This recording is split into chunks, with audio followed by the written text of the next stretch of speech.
ராஜமுருகன் சொல்லும்போது எல்லாருமே வந்து சார் அவர் சைக்கோ அப்படின்னு என்கிட்ட ஒருத்தர் சொன்னார். என்னடா சைக்கோன்ட்டாங்க சார், அவர் சைக்கோ ஆச்சு, அவரோட எப்படி சார் பண்ணுவீங்க? அந்த டான்ஸை பற்றி சொன்னீங்க, அது சத்தியமாக நான் கொரியோகிராஃப் பண்ணதில்லை. கொரியோகிராஃப் சொன்னது ஏன்னா அது அந்த கேரக்டர் அப்படி தான் ஆடணும் அப்படின்னு சொல்லிட்டாங்க. ஸோ அதனால தான் அப்படி ஆடணும். அதுதான் எல்லாருமே நினைக்கிறது. இந்த மாதிரி ராஜ்குமார் மாதிரி இயக்குனர் தோக்கவே கூடாது. இந்த மாதிரி இயக்குநர்களை ஜெயிக்கிறதுக்கு என்னால் என்ன முடியுமோ அதை நான் கண்டிப்பாக பண்ணுவேன். ரொம்ப நன்றி. இயக்குநர்கள் எல்லாம் வந்தது ராஜமுருகனுக்காக தான். இவங்க எல்லாம் வந்தது ராஜமுருகன் அவரை பாராட்டுறதுக்காக வந்திருக்காங்க. ஸோ அவங்க எல்லாத்துக்கும் நான் நன்றியை தெரிவிச்சுக்கிறேன். மை லார்ட் அப்படின்றது அந்த டைட்டில் அவர் வழக்கமாக எல்லா படத்துலையும் வைக்கிற ஒரு டைட்டில். ஆனால் மை லார்ட் நான் அடிக்கடி அவர் சொல்லுவார், இது கோர்ட் ட்ராமா இல்லை. இன்டர்வியூவில் சொல்லும்போது இது கோர்ட் ட்ராமாவா, கோர்ட்டை பற்றி இல்லை மை லார்ட் அது கிடையாது. ஸோ அதை நான் சொல்லிடுறேன். மை லார்ட் அப்படின்றது இது கோர்ட் ட்ராமா கிடையாது. ஒரு 10 நிமிஷம் தான் கோர்ட் வரும். ஆனால் ஒரு அதிகாரத்தை தண்டிக்கக்கூடிய அதிகாரத்தை ஒரு கடைக்கோடி இருக்கிற ஒரு மனுஷனுக்கு கொடுத்தா அவன் என்ன பண்ணுவான், அவன் அதை வச்சுட்டு என்ன பண்ணுவான்னு சொல்கிறது தான் மயிலாடு. மயிலாடுன்றது அந்த கடைக்கோடி மனுஷனை, அந்த ஒரு நபர் முத்துச்சிற்பியை குறிக்கிற அந்த வார்த்தை தான் மயிலாடு. அதுதான் இந்த படத்துக்கான, இந்த டைட்டிலுக்கான ஒரு விளக்கமாக நான் நினைக்கிறேன். அப்படி தான் அதை வச்சுருக்கோம். ஸோ இதுதான் மயிலாடான ஒரு படம். முதல்ல வந்த எல்லா இயக்குநர்களுக்கு நன்றியை தெரிவிச்சுக்கிறேன். அப்புறம் எங்களுக்குள்ளே ஒரு போட்டி இருந்தது. பாலான ரொம்ப வந்ததுக்கு ரொம்ப நன்றினே. இன்னும் வருத்தமும் இருந்தது. என்னென்னா நீங்கள் வரமாட்டீங்கன்னு நான் சொன்னேன் அவர்கிட்ட. பாலானனை கூப்பிட்றேன் அப்படின்னா, இல்லை வரமாட்டார், நீங்கள் எதுக்கு அவரை உங்களை தொந்தரவு பண்ணக்கூடாதுண்ணா, வேறு ஒன்றும் இல்லை, நீங்கள் தொந்தரவு பண்ணக்கூடாது அப்படின்னு சொன்னேன். இல்லை வந்துட்டால் என்ன தருவீங்க, வந்துட்டால் நீங்கள் என்ன கேட்டாலும் தருவேன் அப்படின்னு வேறு சொன்னேன் நான். அப்புறம் வந்தவொடனே சந்தோஷப்படுறதா இல்லை வந்துட்டார் என்ன கேட்க போகிறாரோ தெரியாது அப்படின்ற ஒரு இதில் வந்தேன். நீங்கள் வந்து பாராட்டினதுக்கு ரொம்ப நன்றினே. அந்த டான்ஸை பற்றி சொன்னீங்க, அது சத்தியமாக நான் கொரியோகிராஃப் பண்ணதில்லை. கொரியோகிராஃப் சொன்னது ஏன்னா அது அந்த கேரக்டர் அப்படி தான் ஆடணும் அப்படின்னு சொல்லிட்டாங்க. ஸோ அதனால தான் அப்படி ஆடணும். அது 2 நாள் 1 நாள் எடுத்தாங்கண்ணே. அதுவே வச்சு ரொம்ப கஷ்டப்படுத்தினாங்க. முதல் டேக் ஓகே, எல்லாம் சிரித்து ஓகேன்னு அப்படின்ட்டோம். கடைசி டைரக்டர் வந்து ஓகேன்னு சொல்லிட்டு எல்லாம் கைதட்ட ஆரம்பிச்சிட்டோம். ஃபஸ்ட் டேக்லேயே ஓகே பண்ணிட்டோம்டான்ட்டு. அதுக்கப்புறம் வந்து சொன்னார், இல்லை முத்துச்சிற்பி சிரிச்சிட்டான், அதனால் அவன் சிரிக்கக்கூடாது, சீரியஸாக பண்ணணும்னு மறுபடியும் எடுத்தாங்க. அது 1 நாள் ஆச்சு, மறுநாள் தான் அது ஓகே ஆச்சு. ஸோ அதுதான் அதுக்கு காரணம். இன்னொன்று என்ன சொல்லணும்னானே, இங்கே என்ன எல்லாம் வாழ்த்துனாங்க. இந்த வாழ்த்தெல்லாம் எனக்கு சேரக்கூடாதுனே, உங்களுக்கு தான் நான் சேரணும். நீங்கள் பார்த்து சந்தோஷப்படணும். முதல் நான் சேதுவில் நடித்தேன், ஒரு அசிஸ்டன்ட் டைரக்டராக வந்தேன். இந்த அசிஸ்டன்ட் டைரக்டர் இந்த வாழ்த்தெல்லாம் உங்களுக்கு நான் பெற்றுக் கொடுத்ததா நீங்கள் நினச்சிக்கணும். அது உங்களுக்கான வாழ்த்து தான். அது நான் இவ்வளோ தூரம் கொண்டு வந்தது. ரொம்ப நன்றி. நான் வந்தது எங்களை வாழ்த்துனதுக்கு ரொம்ப நன்றி. இந்த படம் எப்போ வரும் நீங்கள் கேட்டுட்டு இருந்தீங்க. நீங்கள் தான் கேட்டீங்க, எப்படியாவது அடுத்து டூரிசம்கள் அடுத்து அந்த படத்தை கொண்டு வா அடுத்த படத்தை இதோ கொண்டு வந்துட்டோம்னா, இழுத்து கொண்டு வந்தாச்சு.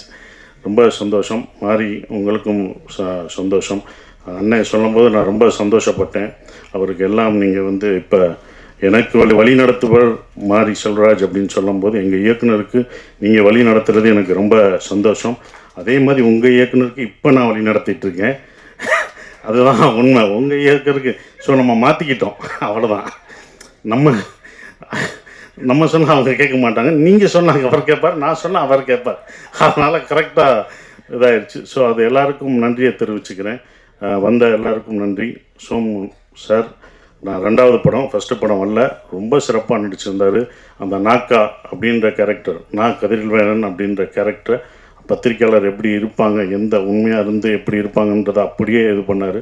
உங்களோட நடிச்சது எனக்கு ரொம்ப சந்தோஷம் சார்.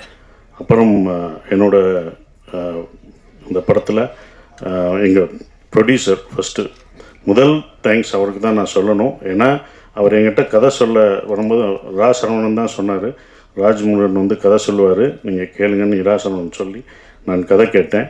அப்போ கதை கேட்டவுடனே ராஜ்முருகன் சார் சொன்னோடனே, இந்த கதை எனக்காக எதுவும் மாற்றாதீங்க, இது என்ன எப்படி இருக்கோ அந்த கதைக்குள்ளே நான் வர்றேன், நீங்கள் என்ன நினச்சிங்களோ அதை கடைசி வரைக்கும் எடுத்துருங்கன்னு சொன்னேன். ஸோ அப்படி தான் இந்த கதை வந்து இவ்வளோ தூரம் வந்திருக்கு. இந்த கதையை எடுக்க ஒத்துக்கிற அம்பேத்குமார் சாருக்கு என்னுடைய நன்றியை தெரிவிச்சுக்கிறேன். என்னென்னா ஒரு ப்ரொடியூசர் ஒத்துக்கணும் இது எப்படின்றது. அவர் வந்து அதை சிறப்பாக பண்ணார். வந்து சொன்னபோது, சார் ராஜ்மோகனோட ஒரு படம் பண்ணேன் சார், அது தோத்துருச்சு சார், நல்ல பையன் சார், அவன் ஜெயிக்கணும் சார், நான் இன்னொரு படம் பண்ணணும் சார், அது பண்ணணுன்னார் சார். அது இன்னும் என் மனசில் ஓடுது. என்னோட மீட் பண்ணும்போது மீட் பண்ணும்போது ராஜ்மோகனுக்காக நான் பண்ணணும். அதுதான் எல்லாருமே நினைக்கிறது. இந்த மாதிரி ராஜ்மோகன் மாதிரி இயக்குனர் தோக்கவே கூடாது. இந்த மாதிரி இயக்குநர்களை ஜெயிக்கிறதுக்கு என்னால் என்ன முடியுமோ அதை நான் கண்டிப்பாக பண்ணுவேன். அதை தான் பண்ணிக்கிட்டு இருக்கேன். ஸோ நன்றி சார். அப்புறம் சைத்ரா பயங்கர ஆர்டிஸ்ட். நீங்கள் பாடினதை பார்த்து பயந்துறேன். ஏற்கனவே சிங்கர் வேறு, நானே அப்படி தான் மறந்தேன். ஒரு எங்கள் படத்தில் நாட்டுப்புற பாட்டு ஒருத்தவங்க பாடினாங்க. பாடிட்டு இருக்கும்போது நான் பாடுறேன் நீ இருமா, நீ ஏன் பாடுற, லேட்டாக பாடு, நீ விடு, அவங்க தான் பாடுறாங்க, நல்லா பாட முடியல, நான் ஒரு பாட்டு பாடுறேன்னு. சரி பாடு அப்படின்னு. அது ஒரு பாட்டு அவங்க கன்னடத்தில் ஒரு நாட்டுப்புற பாட்டு பாடிச்சு. ஏதோ மீத்தேன்னு ஒன்று பாடிச்சு. மிரண்டோம். என்ன நல்லா பாடுது. அப்புறம் தான் சொல்லிச்சு, ஒரு 2-3 படங்கள் கன்னடத்தில் சிங்கர் சகலகலா வள்ளி. நடிப்பு மட்டும் இல்லை, அவங்க டான்ஸு, பாட்டு, ஃபோட்டோகிராஃப் வேறு எல்லாமே பண்ணியிருக்காங்க. ஸோ அவங்களோட நடித்தது எனக்கு ரொம்ப சந்தோஷம். நல்ல ஆர்டிஸ்ட். ஏன்னா டோபி பார்த்துட்டு நானும் ஒரு ரசிகன். அது நடித்தது ரொம்ப அதுவும் அந்த காதல் காட்சிகள் நல்லா நடிச்சிருக்கீங்க அப்படின்னு இப்போ லிங்குசாமி சார் சொன்னார். பிரமாதம் பண்ணுற எல்லாருமே சொல்கிறாங்கன்னா அதுக்கு காரணம் நீங்கள் தான். அது நல்லா வர்றதுக்கு நீங்களும் பண்ண ஒரு காரணம் தான். ரொம்ப நன்றி கெமி. நீங்களும் இந்த படத்தில் நடிச்சிருக்கீங்க. அந்த கேரக்டர் ரொம்ப நல்லா இருந்தது.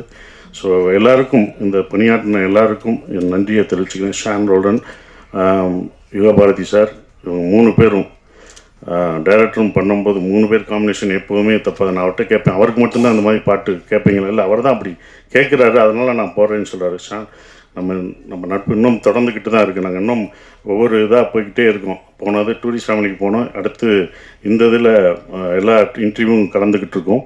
ஸோ ரொம்ப சிறப்பாக இது பண்ணுறது. அப்புறம் எடிட்டர் அவருக்கு இது, அப்புறம் ரொம்ப சந்தோஷம் இருக்குது. அப்புறம் இன்னொன்று சொல்லணும்னா ராஜ்முருகன், கடைசியாக எங்கள் டைரக்டர் ராஜ்முருகன் சொல்லும்போது எல்லாருமே வந்து, சார் அவர் சைக்கோ அப்படின்னு என்கிட்ட ஒருத்தர் சொன்னார். என்னடா சைக்கோன்ட்டாங்க சார், அவர் சைக்கோ ஆச்சு, அவரோட எப்படி சார் பண்ணுவீங்க அப்படின்னு நான் கதை கேட்க வரும்போது அப்படியே பார்க்கணும். கதை கேட்டு 2வது தடவை இன்னொரு தடவை கரெக்ஷன் பண்ணிட்டு ஒரு வருஷன் சொன்னார். சைக்கோவா அப்படின்னு. சரி, ஃபஸ்ட்டு டே போகும்போது நானும் அப்படி நினச்சேன். ரொம்ப ரசிச்சிருக்கிறீங்க. அவங்க ஒய்ஃபு அப்படி இல்லை, ஓகே, அவங்க வீட்டுக்காரம்மா சிரிக்கிறாங்க. என்னடா சைக்கோன்றாரு. முதல் நாள் ஷூட்டிங் எப்போ பார்த்தேன், என்னடா பண்ணுறாங்கன்னு பார்ப்போம், 2 நாள் பார்ப்போம் அப்படின்னு நினச்சி 2வது நாள் பார்த்தேன். ரொம்ப நல்லா தான் இருந்தார். இவர் நடிக்கிறாரா? 3வது நாளும் பார்த்தேன், நடிக்கிறாரா? அப்புறம் பிரச்சனைகள் வரும்போது என்கிட்ட டக் கதவை தட்டும். என்னோடய ரூம் கதவை தட்டினா, சரி இன்றைக்கி ஏதோ ஒரு பிரச்சனை சார், ஒரு பிரச்சனை நடந்து போச்சு. என்னடா சைக்கோன்னாங்க, இவர் இந்த பிரச்சனையை ஹேண்டில் பண்ண மாட்டேங்கிறார், நம்ம தான் பண்ணணுமா, சரி பண்ணுவோம் அப்படின்னு சொல்லி. ஏன்னா ஒரு கட்டத்தில் படம் நிற்கிற மாதிரி இருந்தது. ஏன்னா ஒரு ஆர்டிஸ்ட் நடிக்க வேண்டியது, அந்த ஆர்டிஸ்ட் நடிக்காதனால அது ஒரு மிஸ் அண்டர்ஸ்டாண்டிங்னால அந்த நடிகர் நடிக்க முடியாமல் போனும்போது நாங்கள் பேக்கப் ஆகி கிளம்ப வேண்டியதாக இருந்தது. யாரை கூப்பிடலாம், என்னடா ஆபத்துக்கு யார் இருந்துன்னும்போது யாரை கூப்பிடலான்னு அப்புறம் தான் சொன்னேன். எங்க சோமு நீங்கள் என்ன சொன்னாலும் கேட்பாரா அப்படின்னா, கடைசியாக வந்து சேர்ந்ததான். இல்லை கேட்பார், அந்த கேரக்டர் அவர் நடிக்க கேளுங்க, நீங்கள் கேட்டாங்கன்னா உடனே அடித்தார். சார் நான் ஃப்ரீயாக இருக்கேன், நீங்கள் உடனே வாங்க. அவர் கதையெல்லாம் சொல்லலை. இல்லைங்க, அவர் எல்லாமே சோமு வந்து எல்லா ஸ்கிரிப்டும் படிச்சுட்டு அதை 10 நாள் ஓட்டிட்டு அதுக்கப்புறம் தாங்க நடிக்க வருவார் அப்படின்னாப்புல. இல்லை நீங்கள் கேளுங்க, நமக்கு ஆபத்தாயிடுச்சுன்னு அப்புறம் ஃபோன் பண்ண உடனே வந்தார். அவர் கதை எதுவுமே கேட்கல, சோமு எதுவுமே கேட்கல, வந்து நடித்து என்னென்னு அங்கே டெவலப் பண்ணதான். ஸோ ரொம்ப நன்றிங்க. ஏன்னா இந்த மாதிரி டேரக்டருக்கு நீங்கள் சப்போர்ட் பண்ணணுன்னு வந்ததுக்கே உங்களுக்கு நான் முதல் நன்றியை சொல்லணும். ரொம்ப இது பண்ணது. இப்படிப்பட்ட ஒரு சைக்கோன்னு முடித்தேன்ல, இந்த சைக்கோவோட நானும் இப்படி அமைதியாக இருக்கேன்னு இந்த சைக்கோவோட நடித்தேன். ஆனால் எங்கேயுமே இல்லை, எல்லாம் தப்புன்னு தெரிஞ்சுது. அப்புறம் தான் படம் முடிஞ்சு நான் இந்த படத்தை பார்க்கும்போது தான் இந்த தமிழ் சினிமா மேலே அவர் எவ்வளோ சைக்கோவாக இருக்கார், இது தரமான படங்கள் கொடுக்குறதுல எவ்வளோ சைக்கோவாக இருக்கிறான்னு அதுக்கப்புறம் தான் தெரிஞ்சுக்கிட்டேன். உண்மையிலே சைக்கோ நீங்கள் இல்லை, உங்களை சுற்றி உள்ளவங்க தான் சைக்கோவாக இருக்காங்கன்றது அதுக்கப்புறம் எல்லாருக்கும் தெரிஞ்சது. அந்த சைக்கோவில் திருத்ததுக்கு ஒரு பாடுபடுறாருன்னு தெரியுது. நிச்சயம் வெற்றி பெறுவீங்க. நாங்கள் அடுத்த இந்த படம் கதை சொல்லும் போதே நான் வந்து அடுத்து ஒரு படம் அவருக்கு நான் பண்ண போகிறேன், இன்னொரு படம், அடுத்த படம். ஏன்னா இந்த படம் பண்ணும்போதே ஒரு கதை சொன்னார், அந்த கதையை நான் ஓகே பண்ணிட்டேன். அப்புறம் சார் என்ன சார் அப்படி அந்த ப்ரொடியூசர் அதுக்கப்புறம் பேசுகிறேன்னு கொஞ்சம் வருத்தப்பட்டார் அடுத்த ப்ரொடியூசரை பற்றி. நான் சொன்னேன், அந்த ப்ரொடியூசர் பண்ணுறாங்களோ இல்லையோ, இந்த படம் ஜெயிக்குதோ தோக்குதோ எனக்கு தெரியாது, ஆனால் உங்களுக்கு நான் படம் பண்ணிக்கிட்டே தான் இருப்பேன். வெற்றி தோல்வியெல்லாம் கிடையாது. என்றைக்கும் ஒரு படம் தோக்கலாம் ஜெயிக்கலாம், ஆனால் ஒரு இயக்குனர் தோக்கவே கூடாது. அவனுக்கு என்றைக்கும் வெற்றியாக தான் இருக்கணும். இயக்குனருக்கு வாழ்க்கையில் தோல்வியே கூடாது, அவன் படம் தான் தோக்கும் ஜெயிக்கும் அப்படின்னு சொல்லி வந்த எல்லாருக்கும் என் நன்றியை தெரிவிச்சுக்கிறேன். நன்றி. சார்